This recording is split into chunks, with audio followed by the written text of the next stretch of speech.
Welcome viewers. तो आज के सेशन में हम जानेंगे कि फंक्शनल प्रोग्रामिंग क्या होती है, प्रोसीजरल प्रोग्रामिंग क्या होती है और ऑब्जेक्ट ओरिएंटेड प्रोग्रामिंग क्या होती है। तो इसको मैं एक एग्जांपल की सहायता से आपको एक्सप्लेन करने की कोशिश करूंगा। देखिए, जैसे आपको एक सिंपल टास्क करना है, एक सिंपल टास्क जैसे मान लीजिए आपको चाय बनानी है, तो आप क्या करते हैं, चाय बनाने के कुछ स्टेप्स होते हैं, आप उसको फॉलो करते हैं और एक फ्लो में हमारा काम आराम से सिंपल वे में हो जाता है। तो यहाँ पर हम देखते हैं, प्रिपेयरिंग टी के नाम से मैंने इसको लिखा है। तो यहाँ पर चाय बनाने के कुछ सिंपल स्टेप्स दिए गए हैं जिनको कि अगर हम फॉलो करें तो चाय बनाने का हमारा टास्क पूरा हो जाएगा। जैसे कि पहला स्टेप है हमारा, एक बर्तन लेना है, उसको चूल्हे पर रखना है। दूसरा स्टेप है बर्तन में पानी डालना है। तीसरा स्टेप है बर्तन में चाय पत्ती डालना है। चौथे स्टेप में हमें बर्तन में चीनी और अदरक डालना है। पांचवें स्टेप में हमें चूल्हे को जलाना है। छठे स्टेप में हमें उबलने तक इंतजार करना है। सातवें स्टेप में इसके बाद हमें क्या करना है, उबलने पर दूध डालना है, यानी कि जब वो उबल जाएगी चाय हमारी, उसमें दूध डालना है। और आठवें स्टेप पर कुछ देर उबालकर उसको फिर सर्व करना है। तो इस तरह से हम देखते हैं कि ये एक सिंपल टास्क है। सिंपल टास्क इस तरह से मैं कह रहा हूं क्योंकि इसमें एक सिंपल स्ट्रेट फॉरवर्ड फ्लो है, यानी कि जो हमारे स्टेप्स हैं वो वन आफ्टर अनदर एग्जीक्यूट अगर हम कराएं तो ये स्ट्रेट फॉरवर्ड वे में ये पूरा हमारा सिंपल टास्क परफॉर्म हो जाता है। तो अगर मैं इस पूरे टास्क को एक नाम दे दूं, इसका नाम मान लीजिए चलिए रखते हैं कुछ प्रिपेयरिंग टी, और इस पूरे टास्क के सारे स्टेप्स को मैं कंबाइन करके एक जगह लिख दूं स्टेप बाय स्टेप, तो इस तरह से जो ये बनता है इसको एक फंक्शन बोलते हैं। जब फंक्शन एग्जीक्यूट होता है तो उसमें जो भी इंस्ट्रक्शंस लिखे हुए हैं वो एक के बाद एक एग्जीक्यूट होना शुरू हो जाते हैं और इस तरह से सीक्वेंशियल फ्लो के साथ पूरा फंक्शन एग्जीक्यूट होता है। और लास्ट में जब सारे स्टेप्स के एग्जीक्यूट हो जाते हैं तो हम बोलते हैं कि फंक्शन हमारा एग्जीक्यूट कर गया, यानी कि फंक्शन का एग्जीक्यूशन कंप्लीट हो गया। तो इस तरह की प्रोग्रामिंग को हम फंक्शनल प्रोग्रामिंग बोलते हैं। फंक्शनल प्रोग्रामिंग की सहायता से हम इस तरह के जो सिंपल टास्क हैं उनके लिए हम प्रोग्राम तैयार कर सकते हैं। अब एक और एग्जांपल लेते हैं। मान लीजिए कि टास्क इतना सिंपल नहीं है, टास्क थोड़ा सा कॉम्प्लिकेटेड है, यानी कि जो उसके स्टेप्स हैं वो कुछ ज्यादा हैं और उसके जो स्टेप्स हैं वो फर्दर सब स्टेप्स में भी ब्रेक किए हुए हैं। जैसे एग्जांपल के तौर पे हमने यहां पर बोला बर्तन लेना है और चूल्हे पर रखना है, बर्तन में पानी डालना है, बर्तन में चाय की पत्ती डालना है, बर्तन में चीनी और अदरक डालना है। अब आप यहां पर अगर एक एग्जांपल लीजिए कि घर में आपके अदरक नहीं है, अदरक खत्म हो गई है, राइट। अगर आपके पास अदरक खत्म हो गई है, नहीं मौजूद है, तो फिर अदरक आपको बाजार से जाके या फिर जो आपका नज़दीकी स्टोर है या फिर जो भी जगह है जहां मिल सकती है वहां से जाके आपको अदरक लेकर आनी है। तो ये अपने आप में एक टास्क है। अब इस टास्क को करने के बाद चूल्हे को जलाना है। अब जब चूल्हे को आप जलाने बैठे तो आपको पता लगा कि गैस तो खत्म हो गई है, भाई गैस है ही नहीं। तो फिर यहां पर कुछ और टास्क जनरेट हो जाएंगे। कौन से टास्क जनरेट हो जाएंगे, यानी कि आपको कुकिंग गैस का जो सिलेंडर है उसको आपको अरेंज करना होगा, अरेंज करके आपको यहां पर लगाना होगा ताकि प्रिपेयरिंग टी के जो टास्क में जो स्टेप नंबर 5 है उसको कंप्लीट किया जा सके।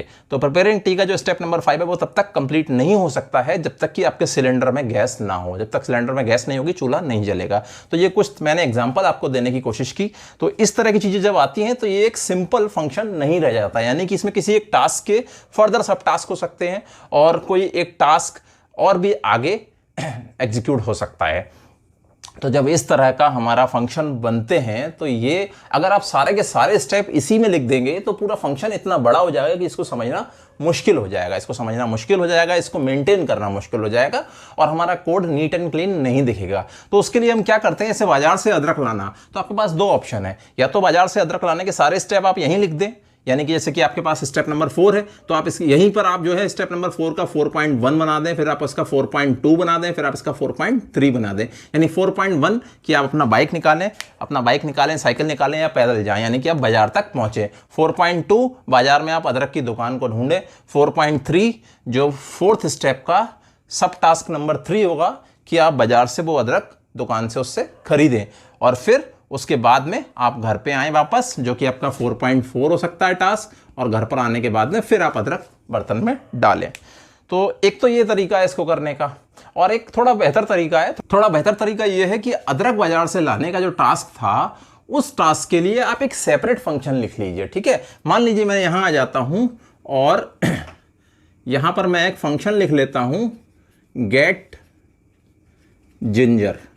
ओके, और इस फंक्शन के अंदर मैंने पहला स्टेप लिख दिया क्या, बाजार जाना। पहला स्टेप मैंने लिख दिया बाजार जाना, ठीक है। दूसरा स्टेप मैंने लिख दिया कि जो हमारी जिंजर है या जो हमारी अदरक है वो जिंजर शॉप हमारी वो ढूंढना या फिर वहाँ पर पहुँचना। तीसरा स्टेप मैंने लिख दिया कि हमारा जिंजर जो हमने लेनी है उसको परचेज करना, यानी कि हमने जिंजर परचेज की। चौथा मैंने स्टेप लिख दिया इस टास्क के अंदर कि हम जो जिंजर परचेज किए उसको लेके वापस आना, ठीक है, कम बैक। अब मैं अगर ये गेट जिंजर नाम का फंक्शन पूरा अलग बना दूं एक सेपरेट, और इसके चारों स्टेप्स जो हैं इस सेपरेट फंक्शन में रखूं, और मैं यहाँ ये चारों जो स्टेप्स हैं यहाँ ना लिखकर केवल गेट जिंजर को मैं यहाँ पर कॉल कर दूं, यानी कि जो फोर्थ हमारा स्टेप है उसके सब स्टेप में मैं केवल यहाँ पर अदरक डालने से पहले यहाँ पर मैं गेट जिंजर कॉल यहाँ पर मैं करा दूं। फिर चूल्हे को जलाना। अब चूल्हे को जलाने के लिए हम गए तो पता लगा हमारे पास गैस खत्म है। गैस खत्म है तो क्या हो सकता है कि आप गैस बुक करें, उसके बाद आप वेट करें उसकी डिलीवरी का अपने घर पर, या हो सकता है कि आप किसी पड़ोसी या रिश्तेदार से अरेंज करें। तो वो सारे स्टेप्स भी हम या तो यहाँ लिख सकते हैं या फिर इसी तरह से उसका भी एक सेपरेट फंक्शन बना के उस फंक्शन को हम यहाँ कॉल कर सकते हैं। तो हमने देखा कि अगर हम सारे ही सब टास्क या कि किसी भी टास्क के सारे ही फर्दर स्टेप्स यहीं लिखते हैं तो हमारा जो कोड होगा वो बहुत ही कॉम्प्लिकेटेड लगेगा, नीट एंड क्लीन नहीं होगा, उसको मेंटेन करना मुश्किल हो जाएगा। और एक और प्रॉब्लम है, मान लीजिए इस सब टास्क में कोई भी चेंज होता है फ्यूचर में कभी भी, मान लीजिए इसमें एक कोई और स्टेप बढ़ जाता है और ये टास्क के जो स्टेप्स हैं आपने अपने इस किसी भी फंक्शन के अंदर, मान लीजिए बड़ा फंक्शन है 4 या 5 बार या 6 बार लिखे हुए हैं अलग अलग जगह पर, तो आपको क्या होगा कि हर जगह जाकर के जो वो आपका स्टेप बड़ा है वो स्टेप आपको हर जगह जाके लिखना पड़ेगा अपने प्रोग्राम में, अपने कोड में। या फिर मान लीजिए कोई स्टेप कम हो गया तो आपने अगर ये अलग से फंक्शन नहीं बनाया है, ये स्टेप आपने जगह जगह इसमें घुसाए हैं बीच बीच में जहां भी जरूरत पड़ती है।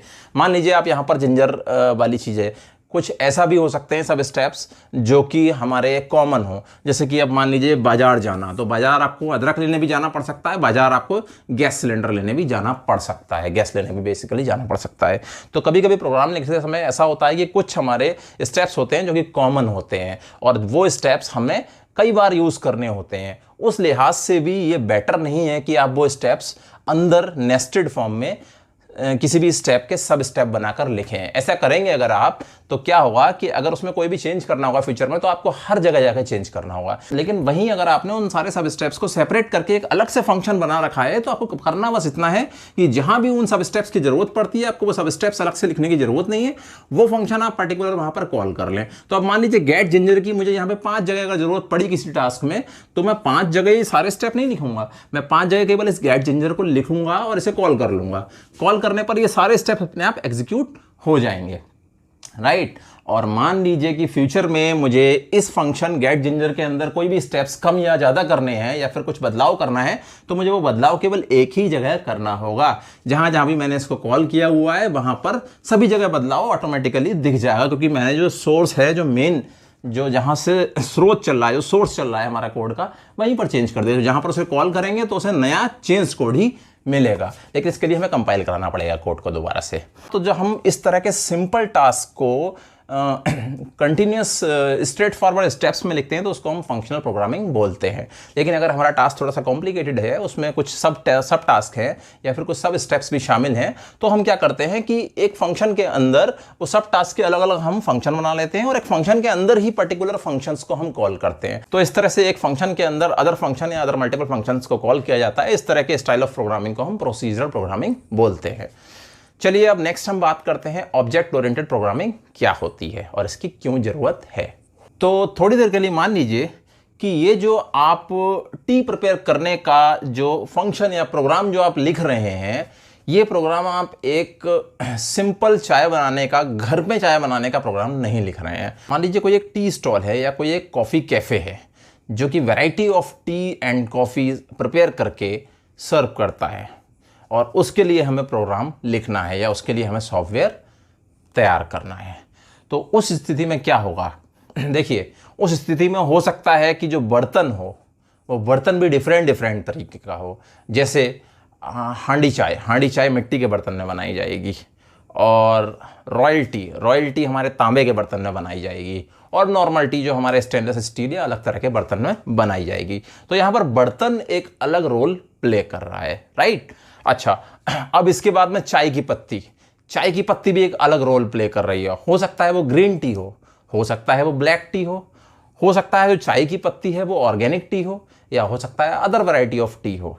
तो यानी कि चाय की पत्ती का भी एक अलग रोल है। यानी कि हर तरह की चाय या हर तरह की कॉफ़ी में हम सेम कॉफ़ी या सेम कॉफ़ी बीन या सेम चाय की पत्ती की बात हम नहीं कर सकते हैं। तीसरी चीज़ यहाँ पर चीनी आती है। अब चीनी में भी हो सकता है कि शुगर फ्री चीनी हो, या फिर हो सकता है ऑर्गेनिक चीनी हो सकता है वाइट शुगर हो। तो शुगर की भी वैरायटी हो सकती है। उसके बाद अब हम बात करते हैं यहाँ पर दूध की, तो दूध भी अलग अलग तरह का हो सकता है, राइट। दूध अलग अलग तरह का इन द सेंस हो सकता है फुल क्रीम मिल्क हो, कुछ चाय में टोन मिल्क भी पड़ सकता है, या फिर कुछ चाय ऐसी होती हैं जो कंप्लीटली मिल्क फ्री हो।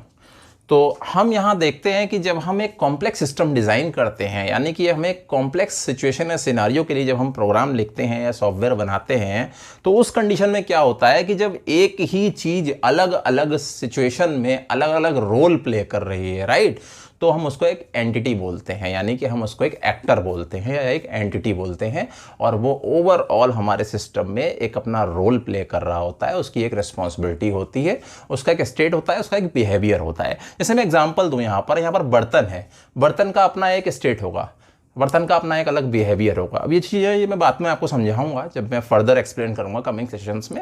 मैं इसको थोड़ा कॉम्प्लिकेट नहीं करना चाह रहा हूँ, बहुत सिंपल शब्दों में आपको समझाना चाह रहा हूँ। तो जब हम ऑब्जेक्ट ओरिएंटेड प्रोग्रामिंग की बात क्यों आई, जब हमने देखा कि हमारा बर्तन ही चेंज हो सकता है, भाई हमारा बर्तन ही चेंज हो सकता है। हांडी चाय में हमारा बर्तन मिट्टी का हो सकता है, नॉर्मल चाय में हमारा बर्तन स्टील का हो सकता है, हमारी चाय की पत्ती चेंज हो सकती है। भाई किसी ने बोला मुझे तो ग्रीन टी पीनी है, चाय की पत्ती अलग पड़ेगी, ग्रीन टी वाली पड़ेगी। भाई किसी ने बोला मुझे ऑर्गेनिक टी पीनी है, अलग पड़ेगी।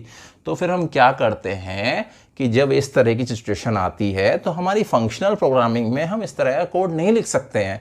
कैसे? क्योंकि अब आप मान लीजिए कि ये एक रेस्टोरेंट या एक कॉफ़ी कैफ़े या फिर एक टी स्टॉल के लिए मैं ये सॉफ्टवेयर बनाने जा रहा हूँ, उसके लिए मैं ये प्रोग्राम लिख रहा हूँ, राइट। अब आप मान लीजिए कि उसने मुझे बताया कि भाई अभी फ़िलहाल मैं 6 तरह की या 6 टाइप्स की मैं चाय जो है ऑफ़र करता हूँ और 5 तरह की कॉफ़ी मैं ऑफ़र करता हूँ, राइट। तो अब अगर मैं उन सारी चीज़ों को इस फंक्शनल स्टाइल या प्रोसीजरल स्टाइल के कोड में मैं इसमें इंक्लूड करने की कोशिश करूँगा तो कोड इतना गंदा हो जाएगा देखने में, मेंटेन करने में, और उसका एग्जीक्यूशन में बहुत ज़्यादा एरर आने की भी संभावनाएं हैं, क्योंकि उसमें इतने इफ़ एंड एल्स क्लॉज होंगे, इतने अलग अलग सिनारियोज होंगे, उन सबको हैंडल करना, तो कोड ओवरऑल बहुत नेस्टी दिखेगा और वो एक अच्छा क्लियर डिज़ाइन नहीं होगा।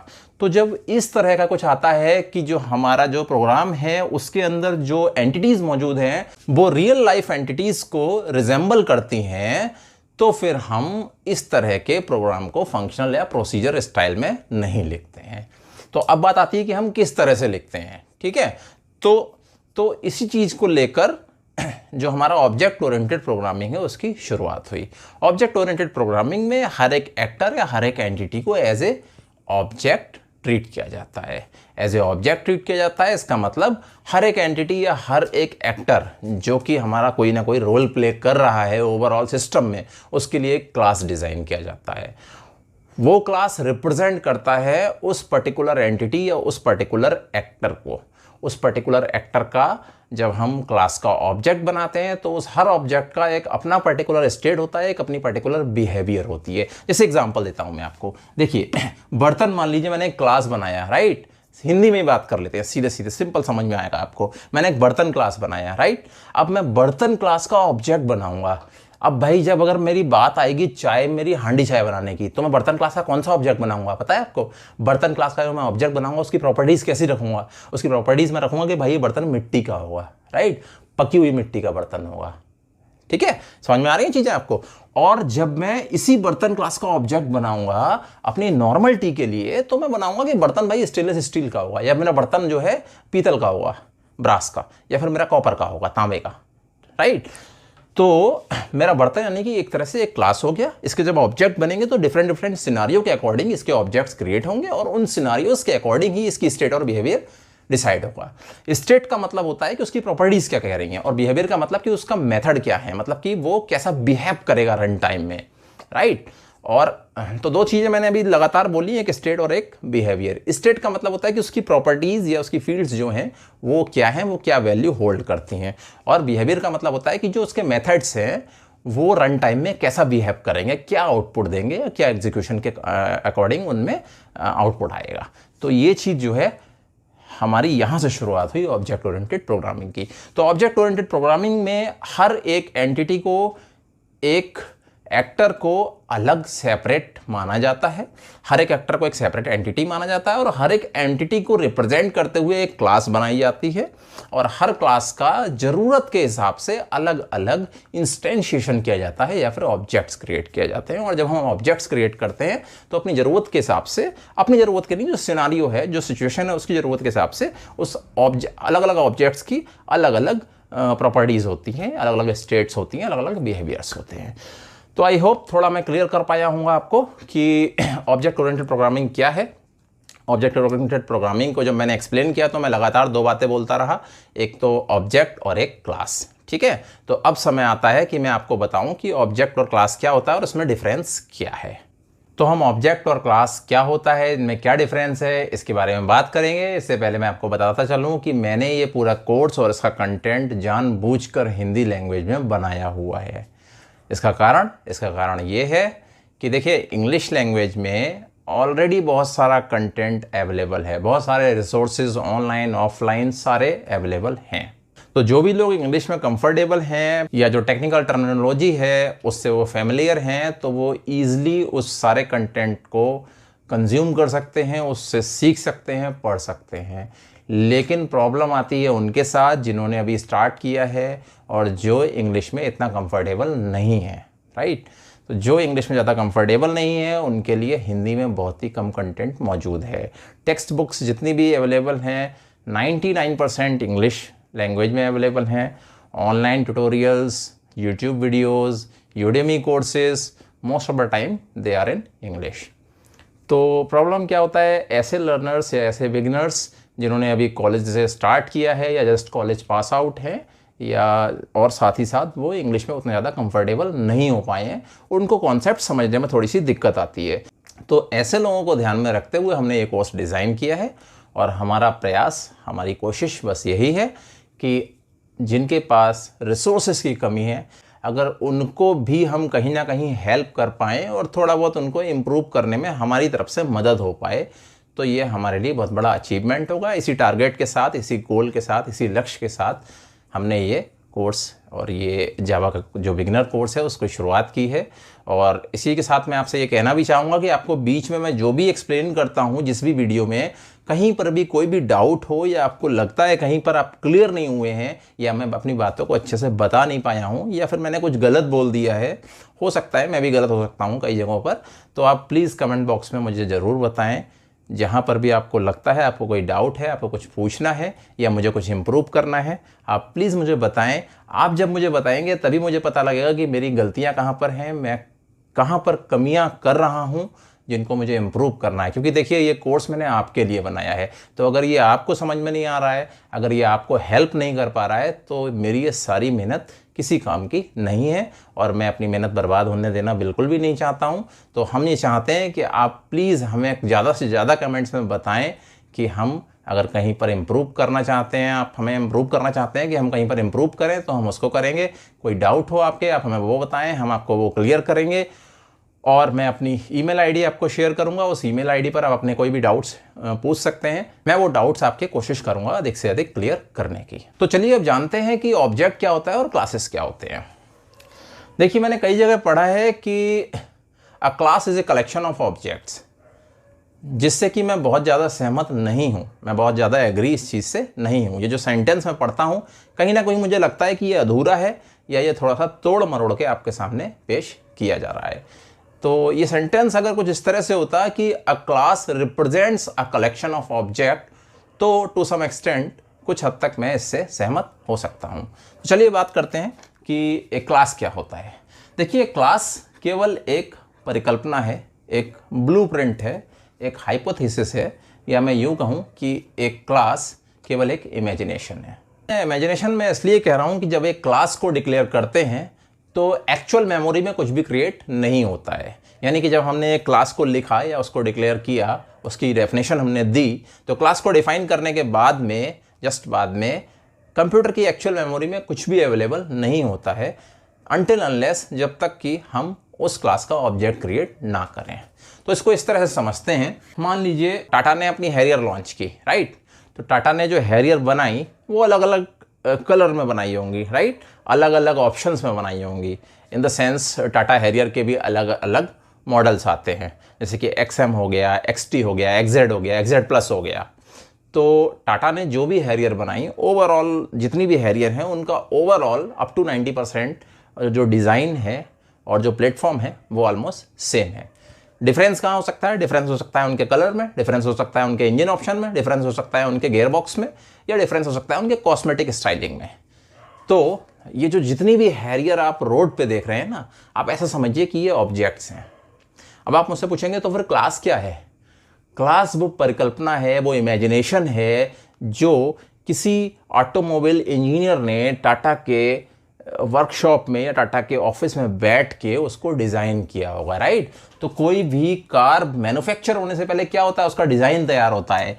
तो जब हम उसका डिज़ाइन तैयार करते हैं तो वहाँ पर हम डिफाइन करते हैं कि भाई ये इस तरह की कार होगी, इसमें ये ऑप्शन होंगे, इसका ये लेंथ होगा, ये विड्थ होगा, ये हाइट होगी, इसमें ये फैसिलिटीज़ हम देंगे, राइट।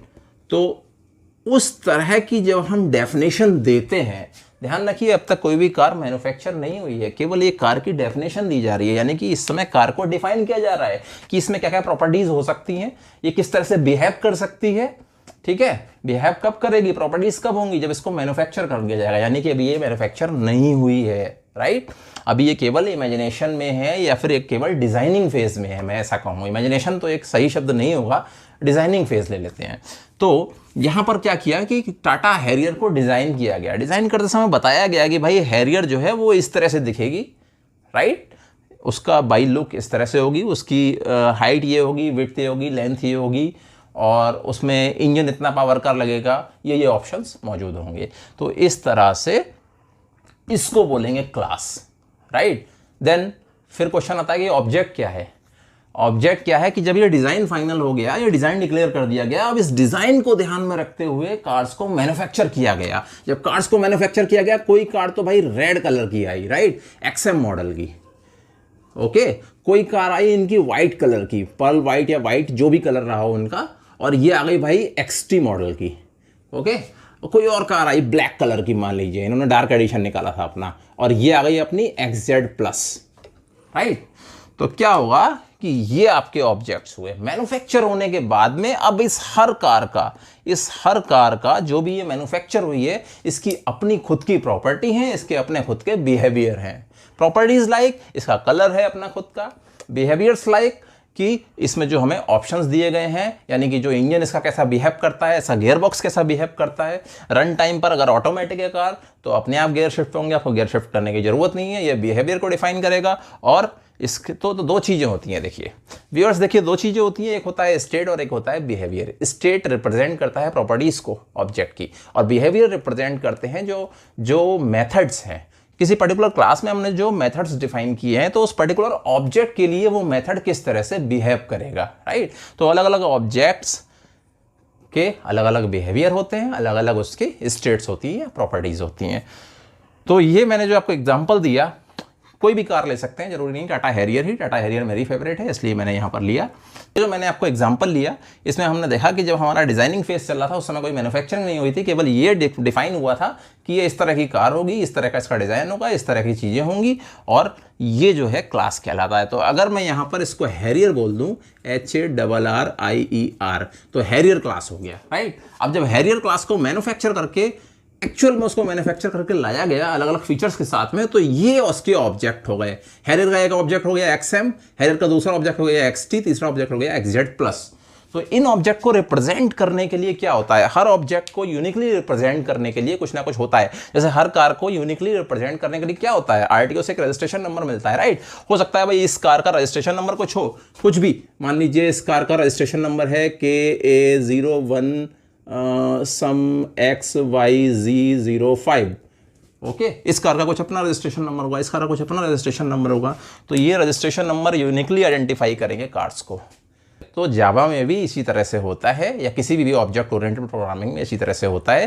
क्लास जब हम डिफाइन करते हैं तो वो केवल एक ब्लूप्रिंट होता है, एक्चुअल मेमोरी में कुछ भी नहीं बना होता है। जब उस क्लास को इंस्टेंशिएट करते हैं तब ऑब्जेक्ट बनते हैं। जब वो ऑब्जेक्ट्स बनते हैं, उन ऑब्जेक्ट्स का अपना अपना ऑब्जेक्ट का स्टेट और बिहेवियर होता है, और जब ऑब्जेक्ट्स क्रिएट होते हैं तब एक्चुअल कंप्यूटर मेमोरी में वो स्पेस ऑक्युपाई करते हैं। तो आपने देखा कि जब तक हैरियर का केवल डिफाइन किया गया था, केवल बात चल रही थी कि ये ऐसा डिजाइन होगा, वो फाइनल हो गया था, तब तक कोई हैरियर उनके यहाँ बनी ही नहीं थी, और इसीलिए उनका जो भी गैरेज रहा होगा वहां पर कोई भी हैरियर अवेलेबल नहीं रही होगी। गैरेज को आप एक तरह से एग्जांपल ले रहा हूं बस मैं कंप्यूटर की मेमोरी का, राइट। तो जब ये मैन्युफैक्चरिंग होकर शुरू हुई, स्टार्ट हुई, वहां पे खड़ी होने लगी, और फिर हम पूरे इंटायर रियल वर्ल्ड में इनको देख सके। तो objects are real world thing and class is a imagination और अ ब्लूप्रिंट। तो जो क्लास का ब्लूप्रिंट होता है उसके बिहाफ पर या उसके बेस पर हमारा ऑब्जेक्ट क्रिएट होता है।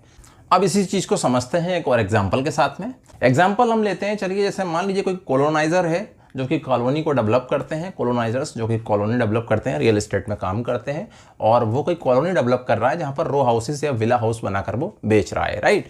तो जब भी विला हाउस बनेगा तो एक्चुअली क्या होता है कि विला हाउस बनाने के लिए वो पूरी कॉलोनी में सेम डिजाइन मेंटेन करते हैं। एक मॉडल हाउस का डिजाइन वो बना लेते हैं, यानी कि नक्शा, यानी कि मैप बना लेते हैं, और उस नक्शे को वो अप्रूवल ले लेते हैं, जो अथॉरिटीज हैं उनसे अप्रूवल ले लेते हैं कि भाई ये हमारा डिजाइन रहने वाला है, इस तरह के हम सारे विला क्रिएट करेंगे, राइट।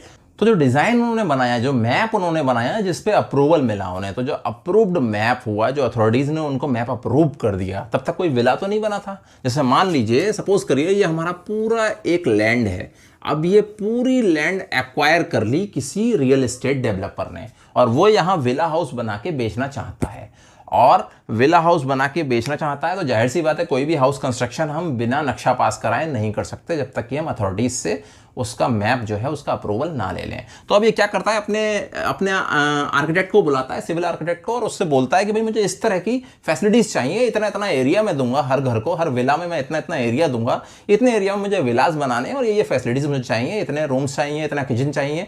तो इस तरह से सारी जो अपने एस्पेक्ट्स हैं पूरे बताता है, और एक डिज़ाइन जो है फाइनल तैयार होता है। तो मान लीजिए कि वो डिज़ाइन कोई मैं उस डिज़ाइन का नाम विला रख देता हूँ, चलिए उस डिजाइन का नाम हो गया विला, ओके। अब ये विला मैप जो तैयार हो गया, अब इस विला मैप को वो लेके जाएंगे अथॉरिटीज के पास, उसको अप्रूव कराएंगे। अब ये अप्रूव्ड मैप हो गया, राइट। अप्रूव्ड मैप मतलब इसके बेस पर वो विला कंस्ट्रक्ट कर सकते हैं, उन्होंने अथॉरिटीज से अप्रूवल्स ले लिया है। अब ये बताइए, जब ये अप्रूवल्स मिल गया, ये विला का अप्रूव्ड मैप आ गया, क्या एक्चुअल में कोई विला अभी तक कंस्ट्रक्ट हुआ है? नहीं हुआ है ना, कोई विला अभी तक कंस्ट्रक्ट नहीं हुआ है, राइट। तो हम ये कहें कि जो रियल वर्ल्ड ऑब्जेक्ट है कोई बना ही नहीं है अभी, राइट। अभी तो केवल विला का जो डिजाइन है, मैप है, वो अप्रूव होके आया है, ओके। अब जब ये मैप आ गया, अब जब ये विला कंस्ट्रक्ट करना शुरू करेगा, तो ये एक विला बनाएगा यहाँ पर, फिर ये दूसरा विला बनाएगा, फिर ये तीसरा विला बनाएगा, चौथा विला बनाएगा, पांचवा विला बनाएगा, इस तरह से लाइन से ये विला बनाता चला जाएगा। अब आप लेकिन ये बताइए, जो जितने भी विला बनेंगे वो आइडेंटिकल तो होंगे, मानता हूं मैं, डिजाइन वाइज वो आइडेंटिकल होंगे, लेकिन अब कस्टमर आया इसके पास, कस्टमर को थोड़ा कस्टमाइजेशन चाहिए अपने हिसाब से। किसी कस्टमर ने कहा नहीं है भैया मुझे तो जो है वाइट, जो है आपको टाइल लगा रहे हो ना, फ्लोरिंग टाइल, मुझे वाइट नहीं चाहिए, मुझे ब्लैक चाहिए। किसी ने कहा मुझे ग्रे आप फ्लोरिंग टाइल दे देना, किसी ने बोला मैं टाइल नहीं लगवाऊंगा, मैं तो ग्रेनाइट लगवाऊंगा, या किसी ने और ऑप्शन दे दिया इसको कि मुझे भाई पेंट ऐसा चाहिए। तो इनका क्या रहता है कि विला हाउसेस में ये फ्रंट एलिवेशन सेम रखते हैं, थोड़ा बहुत ट्विकिंग कर देते हैं कस्टमर के हिसाब से। तो अब ये एग्जांपल से मैं आपको रिलेट करता हूं, यानी कि जब हमने विला का जो अप्रूव्ड मैप बनाया, वो एक तरह से हमने क्लास को डिफाइन किया, और जब वो क्लास डिफाइन हुआ, यानी कि विला का जब अप्रूव्ड मैप हमें मिला, तब तक रियल वर्ल्ड ऑब्जेक्ट कोई नहीं बना था। क्लास डिफाइन होने के समय, क्लास डिफाइन होने के बाद कोई रियल वर्ल्ड ऑब्जेक्ट होता ही नहीं है। क्लास डिफाइन होने का मतलब ये नहीं कि अपना ऑब्जेक्ट बन गया, कोई मेमोरी ऑक्युपाई नहीं होती है। यही कारण था कि विला का जब अप्रूव्ड मैप आया तो कोई भी विला एक्चुअली कंस्ट्रक्ट हुआ ही नहीं था।